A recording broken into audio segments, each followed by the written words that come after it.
Hey guys, and welcome back to the channel. I am going to take the time for this video to talk about why the channel's different, why the art's different, why the banner's different, and then talk about the state of the game. Now, let's start with the channel.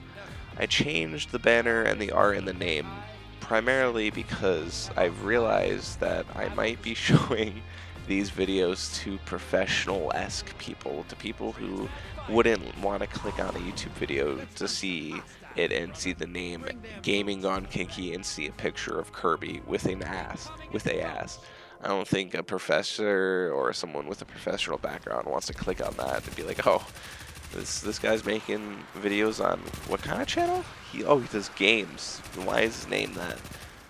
So yeah, that's why I changed up the art and the name. Hopefully you guys like it. It's nothing major. It's kind of major. It's a different theme entirely. Kind of not dark, but more eerie, chill type vibes.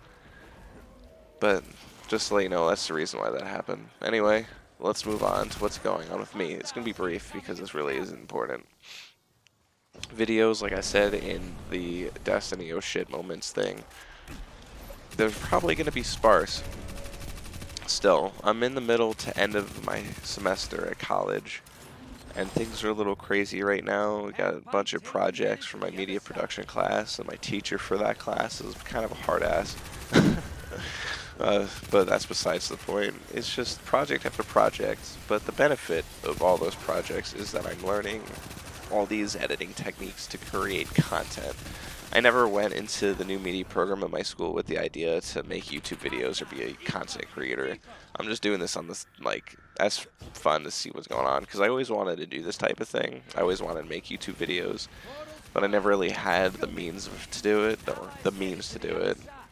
So now I have those means. I'm learning how to use the program better, and hopefully later down the line the videos become better edited with fancy stuff going on. Maybe use other Premiere software to make them even cooler. So that's what's going on in my life, school-wise.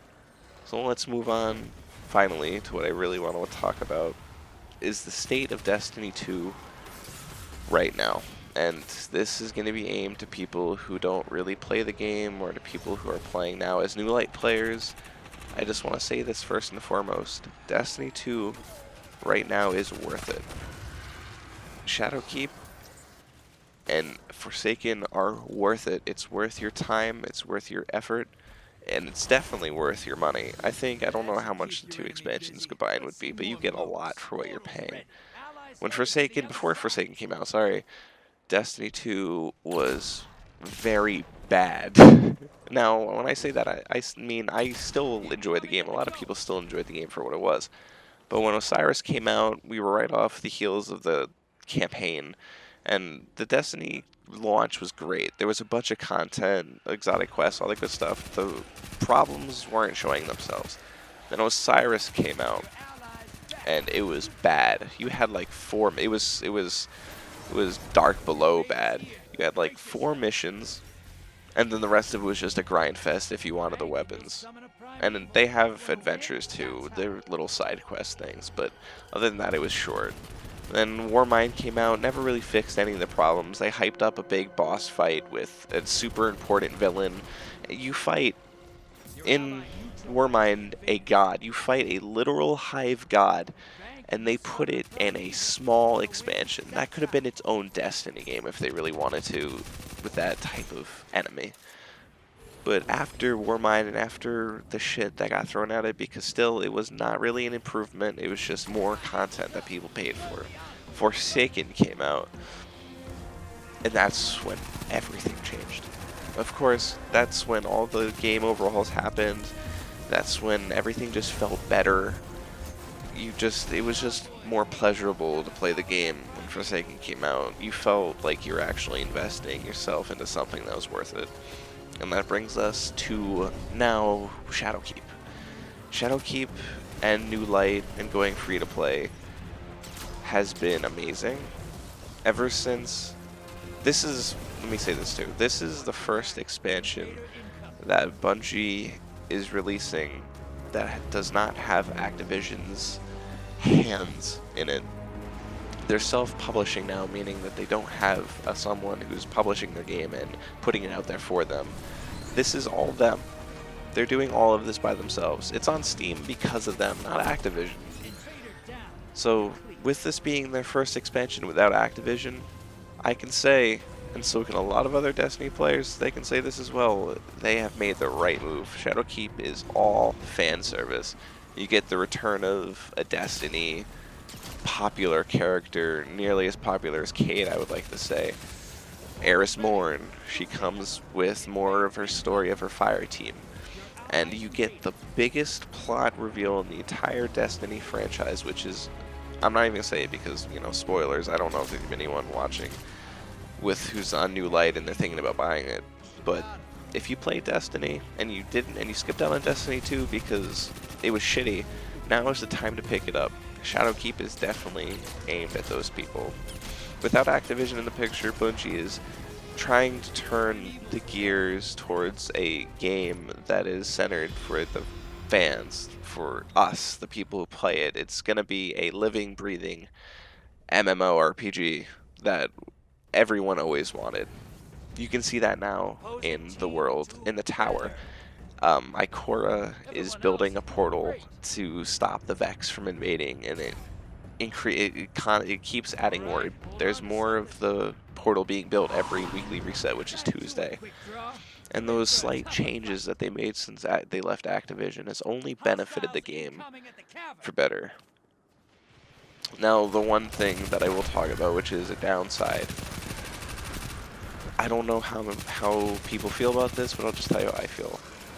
The level grind, well, not the level grind, the power grind right now is very tough. When you start Shadowkeep, you start at 750, and everything you get blues. Every blue you get will be like 20 light levels. That's exaggerated, like 5 to 7 light levels above what you have currently equipped. And you go, okay, I'm gonna slam through the soft cap to, I don't know what the soft cap is, but you push through it, and then you get to around 900, or around, yeah, 900. That's when you really slow down. That's when it turns into Destiny 2 Forsaken. It starts to feel like that, which is good. That's when I found this expansion to be really good when you're playing it, is when you have to work a little bit harder for your light level. You only can increase your power / light level by doing the powerful reward drops, which you can only do once a week on Tuesday, and there's a bunch of sources you just play. If you Gamma Game Strikes, Crucible, the Flashpoint, and then you just get a reward that's a little bit better than your light. And that goes on for like until you hit the hard cap of 950. And when you hit that hard cap, it's like hitting a wall. Your progress slows down a lot. You stop getting powerful rewards. If you do the powerful reward weekly reset things, it will only give you things that drop at 950. After 950, the only way to increase your power level is by doing pinnacle gear rewards. There's only 4 of those. One of them is the raid. There are 4 chests in the raid, so you get 4 drops. And then you have your Master Nightmare Hunts. And then your 100k Nightfall, and there's another one, I don't remember what it is. That's the only way you can increase your light. And every slot on your Guardian's inventory needs to be increased by 1 power level to increase your overall power. I'm calling it power and light. They're the same thing. And it just makes it difficult. To me, I've just reached 960, and that's probably going to be the max for me. I don't think I'm going to sweat too hard to increase it after that. You have a seasonal artifact that solely increases your light as you play, which is good. So there's no technical power cap anymore. You just keep playing to level up. But that's only 1 per level, so really the hard cap is 959, 960. But I just want to restate this. Destiny 2 right now is in a very good spot. I guess that's the overall message of this video. It's all over the place, but I just want to recenter it on the fact that Destiny 2 is in a very strong spot, and it's only going to get better from here unless they have to get back to their publisher, which I highly doubt, because that bridge is probably burned, and burned hard. But to you new players out there who are either playing free-to-play or watching this video or watching other people's videos, deciding if they want to invest instead of just going right to free-to-play, I say do it. You're going to enjoy this game. you are going to definitely enjoy this game if you like MMO loot shooters, like The Division, even though it's hard to compare these two games. I play both. And I cannot compare the two. Well, one's in space, one's in the city. Come on. But I say definitely pick this up. If you get invested and if you get that hook like I have and like a lot of other veterans have, this isn't a game that you can just stop playing. Just being in the world of Destiny when you're hooked is great. And right now the world is thriving. The expansion is good, the story is good, the characters are good. So like I said before, if you're new and thinking about it, I would hop on the bus now and take off with it. So I hope you guys enjoyed this weird ramble video. My thoughts were all over the place. I didn't script this out. I just wanted to narrate over it and make like a what's going on with me, what do I think about the state of the game type video. So I hope you guys enjoyed it. And the next video I post, get ready for some Festival of the Lost spooky Halloween video probably, because the Halloween event's coming out, so expect that sometime this week. And I'll see you guys in the next one. Stay chill.